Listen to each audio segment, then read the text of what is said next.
It's time for some straight talk. The big wireless companies charge a boatload for their superior network coverage. But guess what? Straight Talk uses the same cell towers but charges a lot less. Who knew? Well, now you do. And I do. So let's do something. It's time to switch to Straight Talk. Unlimited plans start as low as $35 a month on America's largest, most dependable networks. Straight Talk Wireless. Only at Walmart. Savings may vary. A month equals 30 days. Please refer always to the latest terms and conditions of service at straighttalk.com. We are. Good morning. We are back in better than ever. Mike and Mike, presented by Progressive Insurance. Our guests on the Shell Pinto Performance Line. And Too Far Tuesday, your canvas is oversized. What do you want to talk about today? How about the meat of the football season? How about the best baseball playoffs we've seen in recent memory? Or how about tonight, the tip-off of another year in the NBA? No limits on this Too Far Tuesday, and we have Booger back and better than ever to talk about it all. Good morning, Booger McFarland. What's going on, big fella? Well, I'm doing fine. We were a little late getting in here this morning because they spent a lot of time on one of our hair, and I'm just looking at us guessing it wasn't you. No. First of all, they didn't spend a lot of time on anything. Okay, Hope, who does our makeup every morning, spent an enormous amount of time on your hair because she did your hair, and the first thing you said, what is that? What am I looking like, a schoolboy? So she had to redo your hair, pull out more gel, and you sat there staring in the mirror as if you were at a salon and you had 3 people working on you. So that's why we were late getting in the studio this morning. Let the record show it's not gel. I mean, what is it then? It's like a pomade. Is it cream? No, it's more like a paste. Actually, is probably What's the difference.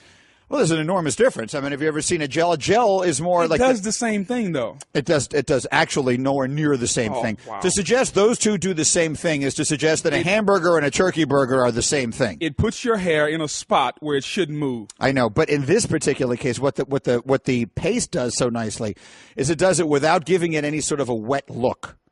And so it is meant for people who want it to look as though they didn't spend any time or put any effort into their hair, and yet it looks perfect. Was that the Dollar Shave Club paste that they were yeah, I believe actually it is that she does use. That is correct. So we use the paste. I'm not sure if it's a pomade, but it's something like that, as opposed to a gel. And I just think it's important that we make sure that we clarify that because grooming is significant here. But your hair looks the same as it always does. One way or another. I feel like we were just very late getting in here this morning, and I'm not 100% sure why. I'm still feeling like I'm getting myself organized here. We got a lot to do.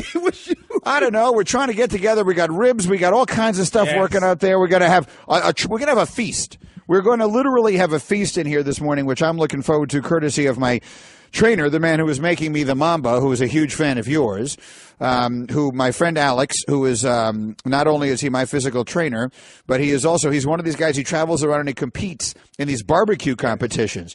And he heard you talking about barbecue and all kinds of different things. So he sent in this huge tray, like a platter, of ribs and pulled pork.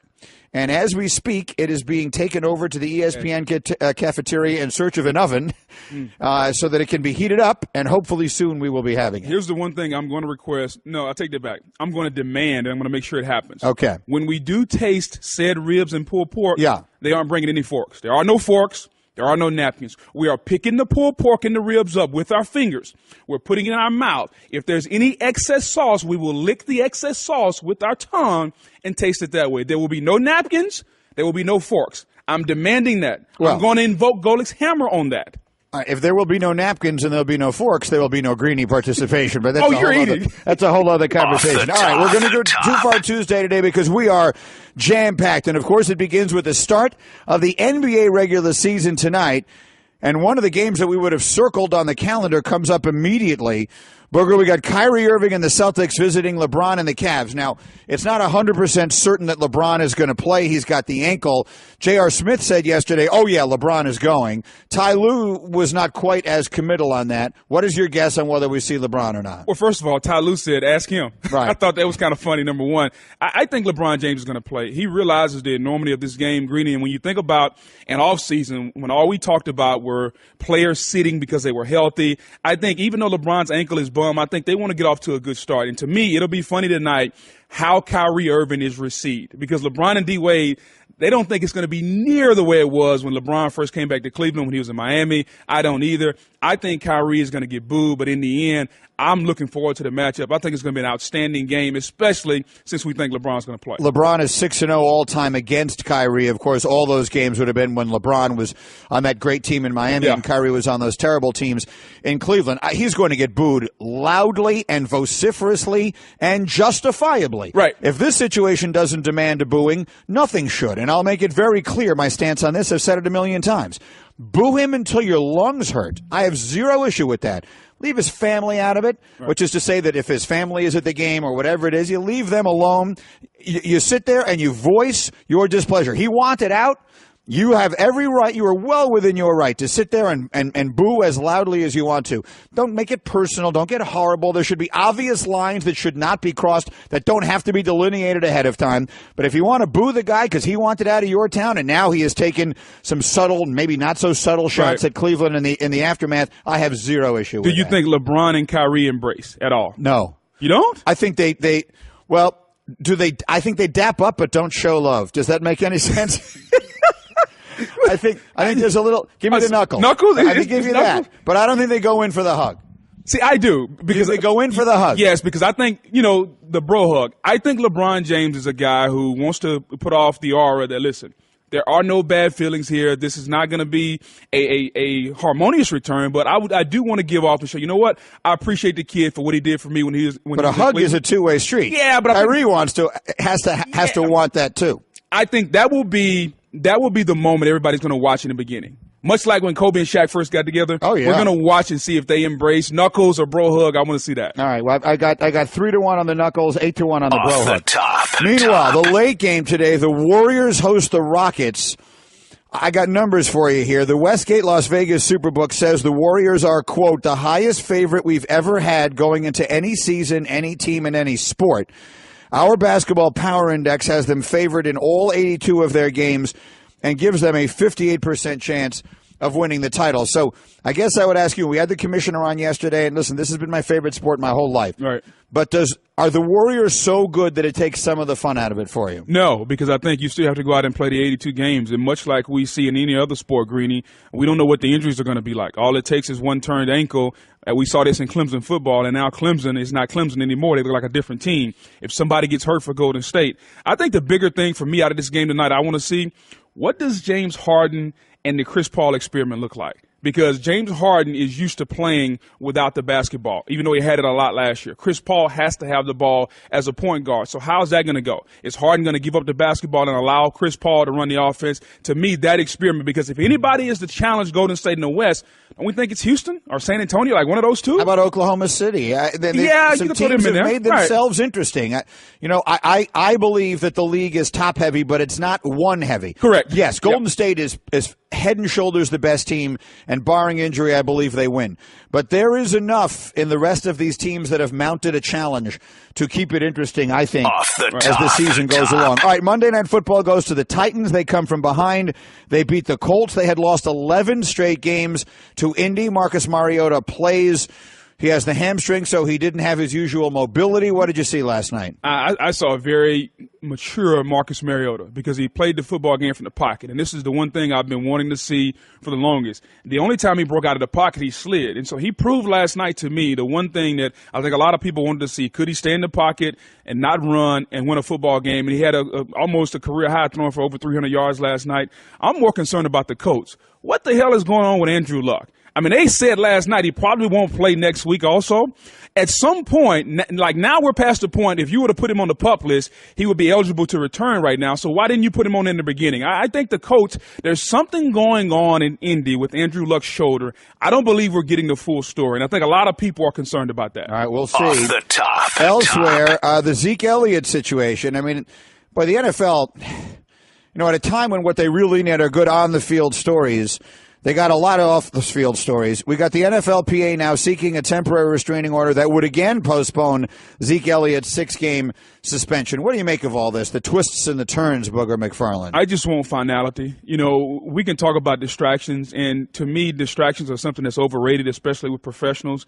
But the one thing that will cause it to become a distraction is the back and forth. Is he playing? Is he not playing? I just want finality. If you're going to take the suspension, take it. Let's move on, because I think Dak Prescott deserves to know what he has to do over the next 6 weeks. Oh, Off the top. And then that brings us to baseball. The NLCS moves to Chicago today. The Cubs down 2-0.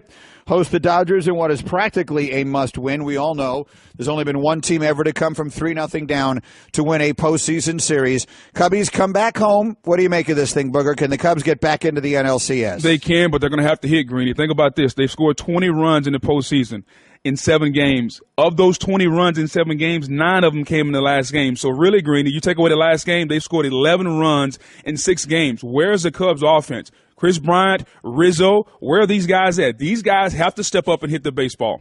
Absolutely right. And that brings us to the Yankees and the Indians as New York plays its way back into the American League Championship Series.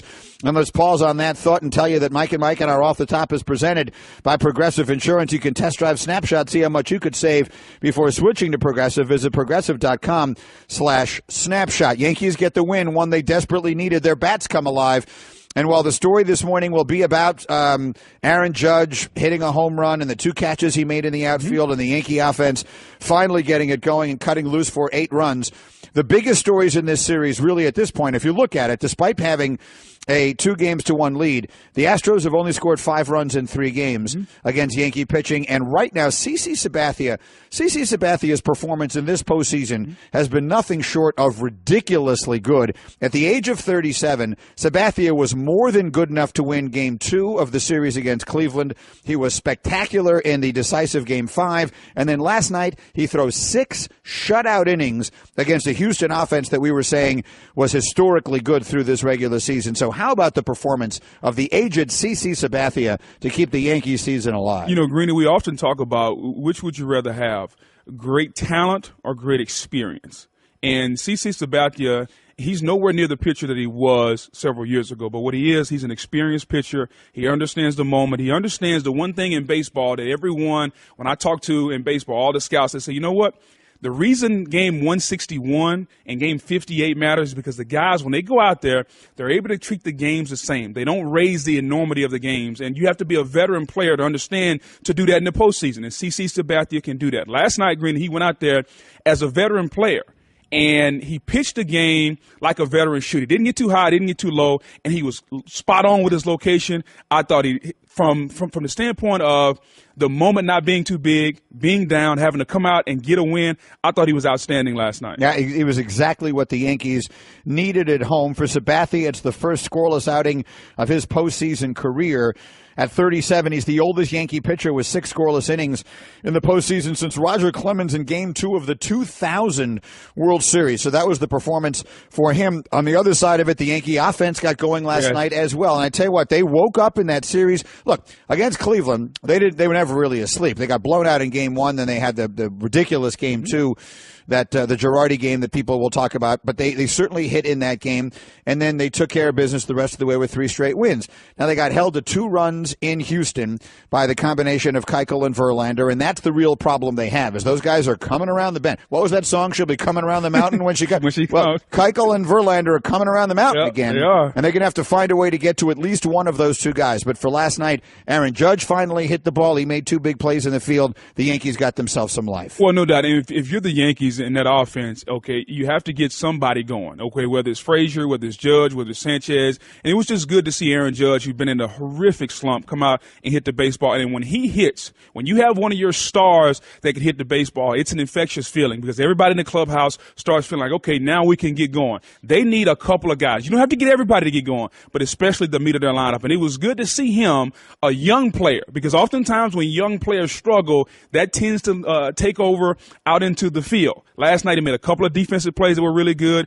and then he hit the baseball. And it's amazing how that stadium came alive. And to me, that was the key to last night. Just the environment, CC, everything came together for the Yankees last night. It's amazing how good they are in their ballpark. Also, the Yankees were 51-30 at home during the regular season. They are built to play in Yankee Stadium. They're 4-0 in the playoffs now at home. And by the way, 15 of their 24 postseason runs at home have come by the home run. Yep. Basically, 2/3 of their scoring, 63% of their scoring, comes by the home run. So that's the way they got to win these games, and last night they were able to do it. I got some sound for you here. Let's start with Timmy Kirkjian, who was watching the swings of Aaron Judge last night and wondering if Judge is coming out of his slump.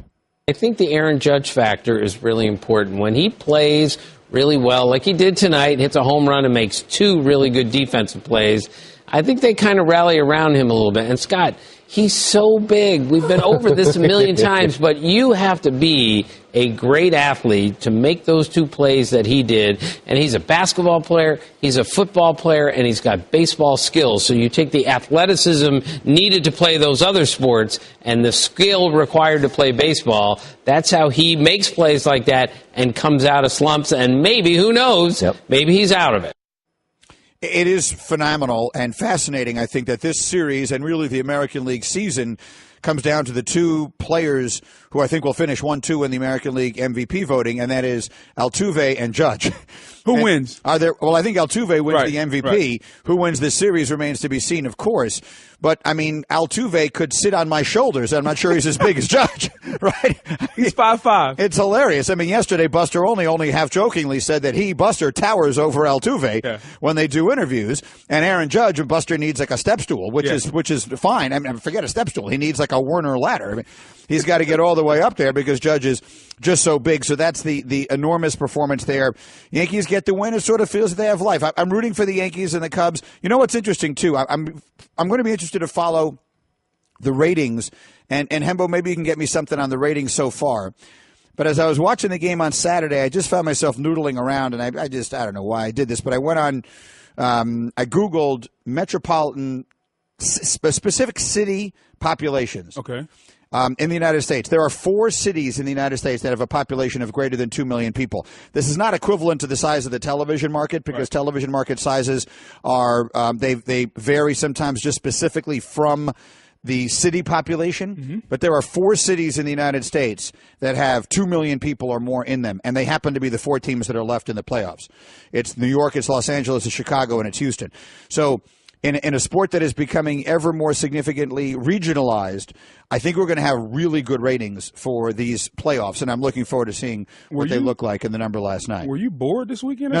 I got that. So who sits at home and says, Here's what I want to do. Yeah. I want to figure out where are the 4 largest cities in America. Because it occurred to me as I'm watching Yankees Astros, I said, everybody knows that New York, L.A., and Chicago are the 3 biggest cities in America. Right. And I said aloud to Stace, I got the Northwestern game. I got Steve Levy doing Northwestern on one channel on ESPN2. And then I got the Yankees and the Astros on another channel. And I'm just, keep hitting my, previous channel clicker button. And I'm just going back and forth between the 2. And I said to Stace, is Houston the 4th biggest city in America? Or is it Philadelphia? Or is it I'm not 100% sure. And so I looked it up, and sure enough, there it was.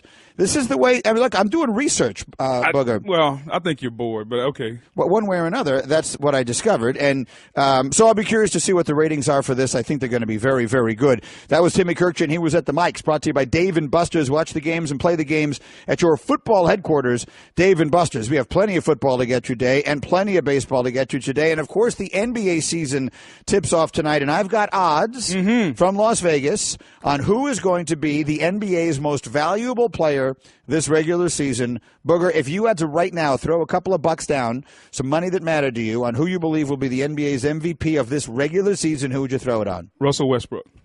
Because well, that's not nice by you guys. Well, it doesn't mean that he's wrong. The fact that he's not the favorite in Vegas doesn't necessarily mean that he's wrong. Now, you happen to be wrong. He's not going to win the MVP. But that I think that the buzzer was a tad unnecessary. Yeah, it was. But here's the way I look at it. I think right now Russell Westbrook, there was motivation last year. We all know what happened. KD left. I think there's motivation this year. Now you get Paul George, you get Carmelo Anthony.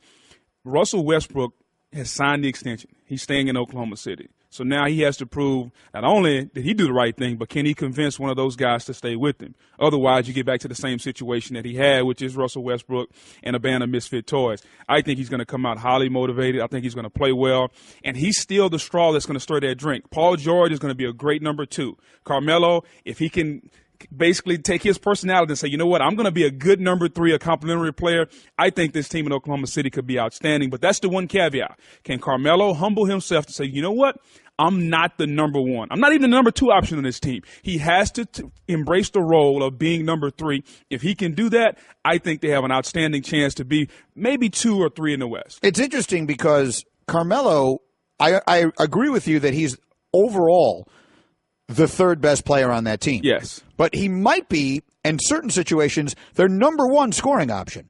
I mean, Carmelo Anthony remains an elite scorer, assuming that he is generally healthy. We've seen his body deteriorating a little bit over the years, but the situation with the Knicks has been so bad, and his last year was to use an overused term, it was kind of toxic, and Carmelo was right in the center of it with Phil and everything else. So I almost want to throw last year out. That almost feels doesn't count. If Carmelo is healthy with the knee and the shoulder and everything else, there will be nights when he will be the number 1 scoring option. So, and I think that's really what he wants. Yes, he's the 3rd best player, but so long as he gets the ball and gets to score from time to time, I don't think he's going to have any problem. I'll agree with you. Russell Westbrook is a volume shooter, so he has to have the ball. He has to put up a volume number of shots to get his points. Paul George, to me, he can take you off the bounce. He can take you in the low post. He can run the break. He's a great wing player. Melo, from an ISO standpoint, 101 is still. I mean, you could take him to the Rucker Park, and he'd be one of the best basketball players there. He's just a scorer.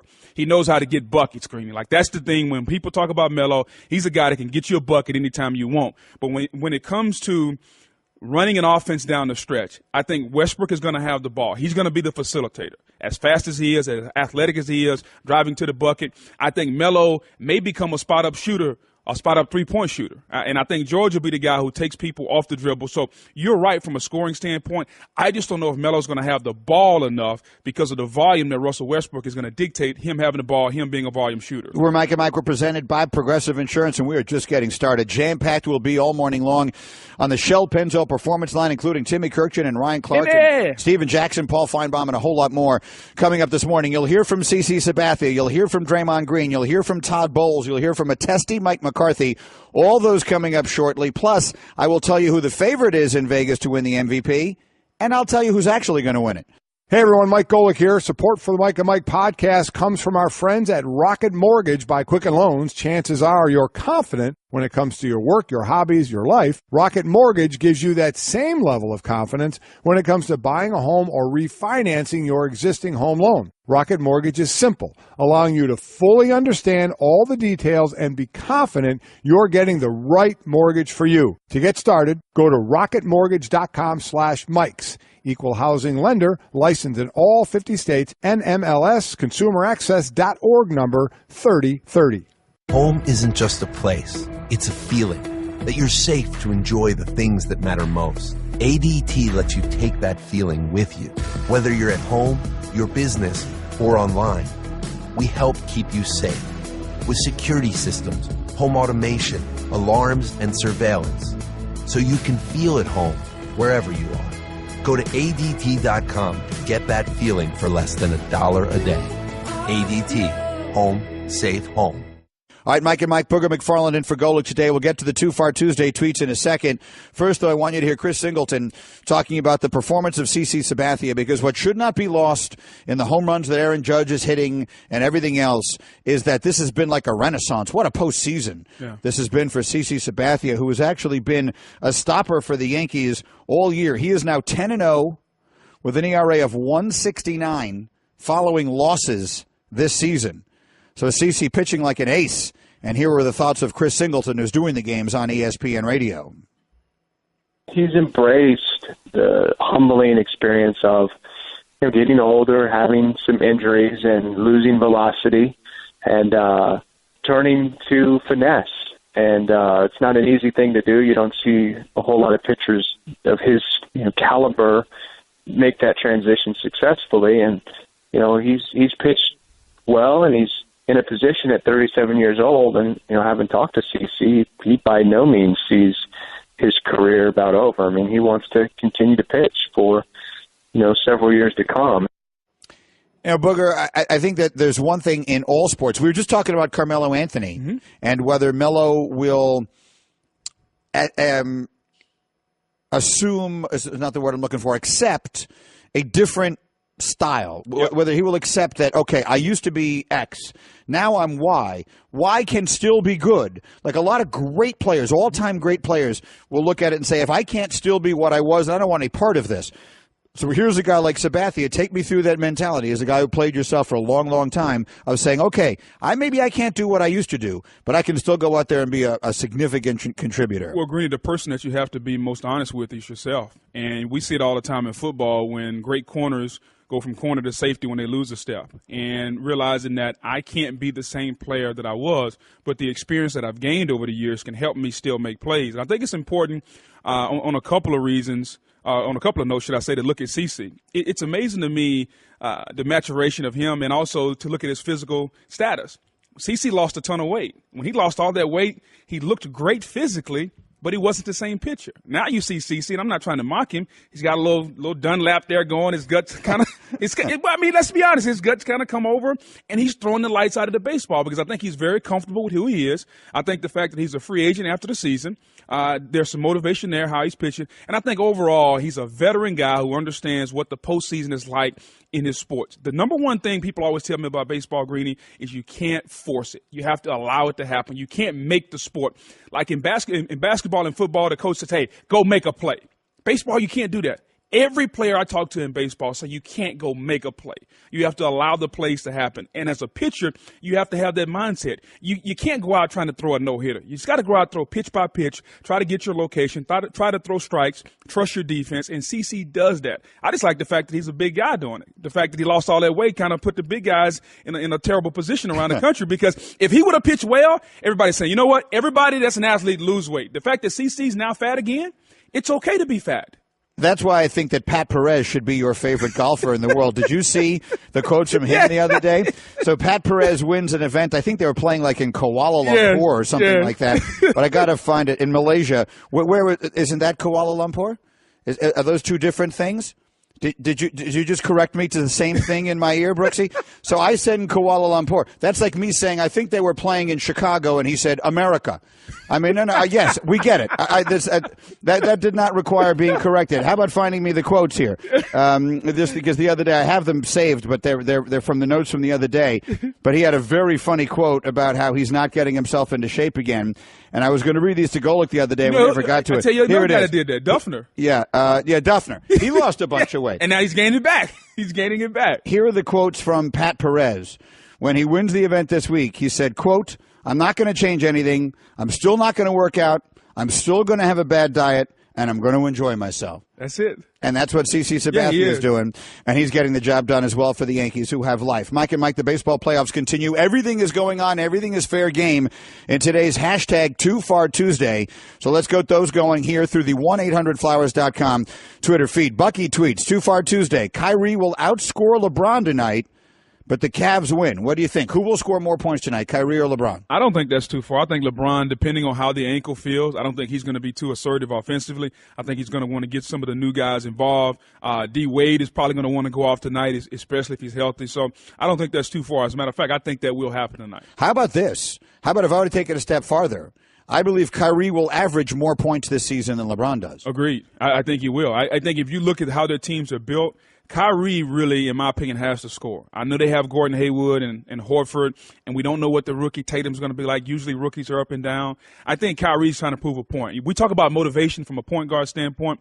Who do you think's more motivated this year, Kyrie or Russell Westbrook, trying to convince those guys to stay in Oklahoma City? I mean, I think I understand your point. Kyrie has more reason to be motivated. Correct. Because he has taken all the pressure on himself. He has pushed all of his professional chips to the center of the table and said, I want to be the center, the focal point of a team, and it's his job to lift them. Now, he will be judged ultimately by whether they win or not, more than how many points he scored. But he scored almost as many points as LeBron last year. Yeah.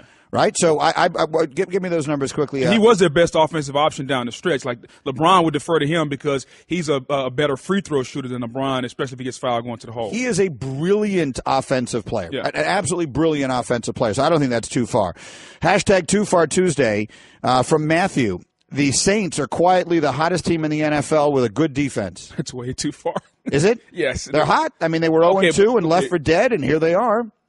I get that, but the best defense part is really what kills the statement. Yeah, they're not the best defense. No. Their defense is, all they have to be is representative. Or opportunistic. They need to get more turnovers. If you go back to their Super Bowl year when they won the Super Bowl, I want to say they had 38 or 39 turnovers. Their defense wasn't good then, so they need to get back to, if you're not going to be a stopping type defense that gets stops time after time, you have to be opportunistic and get turnovers, and so maybe they can get back to that. Last year, by the way, Kyrie averaged 25.2 points per game, and LeBron averaged 26.4.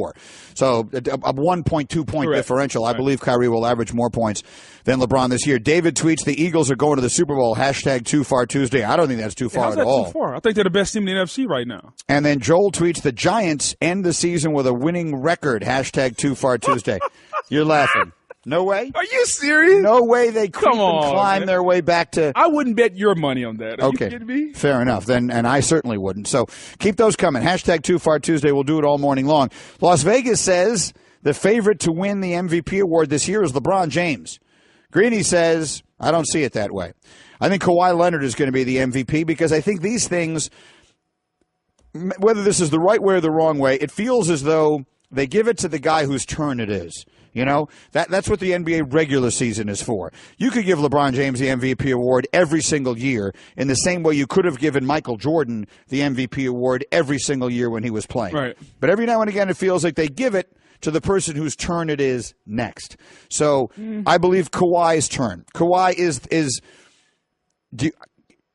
is it too much to say he's the best two-way player in the NBA? No, I don't think it is. Right? I tell you what, speaking of the Spurs. Maybe LeBron is still the best two-way player in the NBA. Kawhi is second?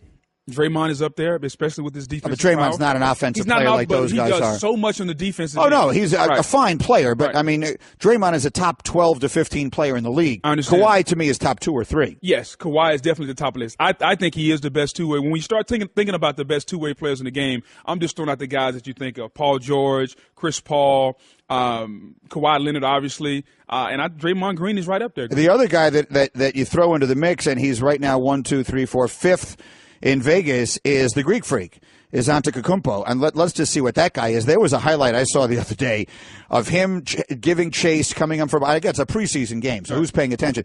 But giving chase and blocking a shot on a fast break from behind that looked exactly like the legendary LeBron play from Game 7 of the Finals a couple of years ago.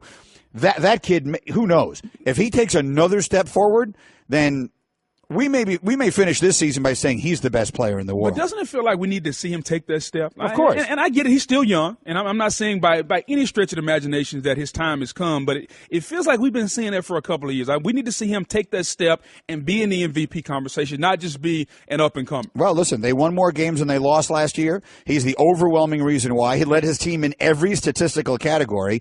I'm not sure what it is he needs to do to prove it, except just continue to grow and mature and get better. At this point, Anthony Davis was going to revolutionize the NBA. Right. He was going to change the sport. Larry Brown came on the show and said he's Bill Russell, guys. Yeah. Right now, would you rather have Anthony Davis or the Freak? I'd rather have the Freak, but that's my point. We said that about Anthony Davis, and he's yet to do that, though. Like, Anthony Davis was supposed to do everything you just said, but in my opinion, he's yet to take that next step. Very good player, one of the top 10 or 15 players in this league, but would you say he's taking a step where he is a guy that you could put any 3 or 4 pieces around him and they're going to win a championship? Obviously not. Point. Yeah, he's not to that point yet. As evidenced by the fact that he's made the playoffs once and didn't win a game.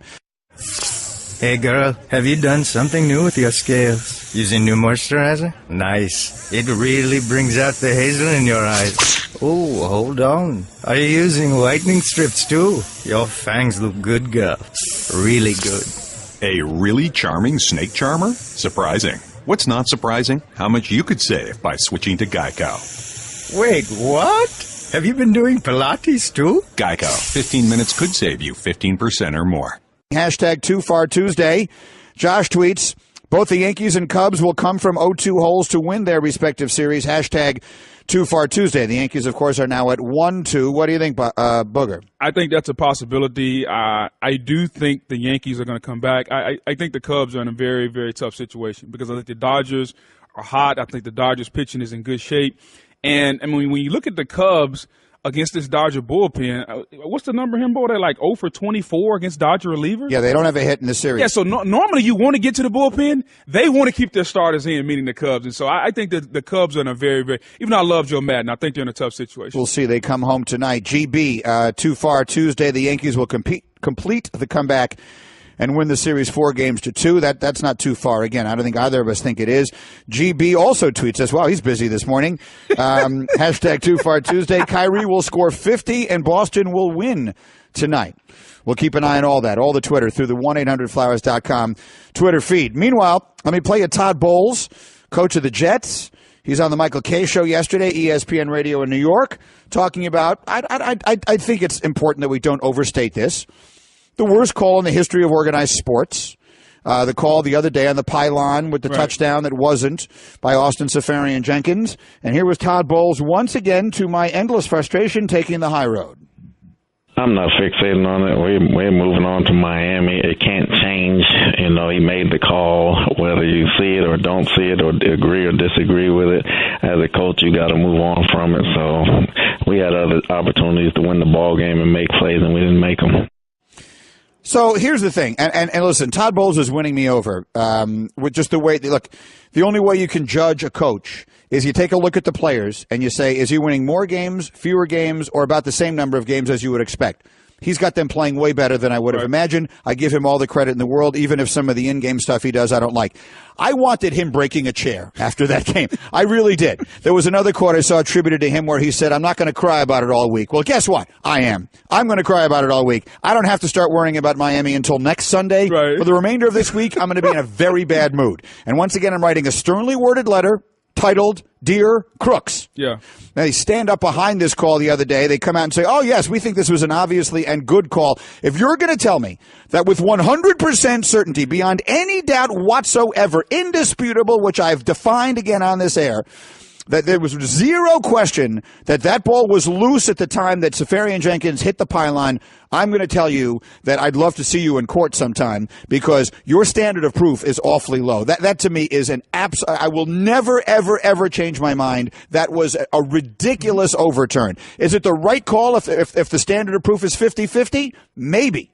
Is it the right call if the standard of proof is 100-0? Absolutely not. Greeny, I agree with you, but to your sternly worded letter, here's what they're going to do. Yeah. Like, whoever you write it to is going to take this. Because you don't understand. And they're going to ball it up. Yeah. And they're going to throw it in the trash. Now, I agree with you. Yeah. You have every right to be furious. I just think it's a situation where sometimes the referees try to do too much. Sometimes they say, you know what? Man, we're going to be the first to figure this out. And if there's ever a call, they're going to refer back to us. Remember when they made that call, Jets versus Patriots? Remember that sideline, that pylon with Austin Safarian-Jenkins? We made that call. And I think they overstepped their boundary just a little bit because I completely agree with you on this situation. I think the Jets got hosed, and I think the referees just inundatingly tried to do too much. Here's the thing. This is the same league that brought you what is and isn't a catch. Right. Now we're bringing you what is and isn't a fumble? When did that become complicated? Like, did I miss a meeting? When was it exactly that we said, guys, I don't think we're clear enough on what a fumble is here. We got a lot of football fans out there. They're trying to enjoy this game through all the other stuff that's going on here. We need to come up with some really complicated definition of what is and isn't a fumble. And oh, by the way, if you do it on the other 99.5 yards of the field, it's adjudicated one way. Yeah. And if you do it on the pylon, we're going to give it to the other team. Whose idea was that? Now, who did say, hey, let's do that? Now, I know that's the rule. I'm well aware prior to this that that's the rule. I've never really understood why, but I never really cared before. Okay. All of a sudden now, that becomes relevant. And by the way, you're underselling the significance of my sternly worded letters. No. When Greeny writes, people pay attention. Nobody pays attention. Oh, they pay attention. And you can stop whining this morning. Like, it's Tuesday. It's Too Far Tuesday. The game was 48 hours ago. I got cold ribs. Don't you understand? I don't have any. I got no oven here. I will make sure the ribs get hot. And I'm going to do that for one reason. Well, for two reasons. Number one, because I want to eat them. Number two, there is a perception around America that you're soft, that you want to eat your burgers with a fork. Yeah. I'm here today to change that perception because you, Mike Greenberg, are going to pick up ribs with your fingers, put them in your mouth, and the excess sauce you're going to lick off your finger with your tongue, and America won't call you soft anymore. I promise you that. That's happening today. I don't see it happening. It is.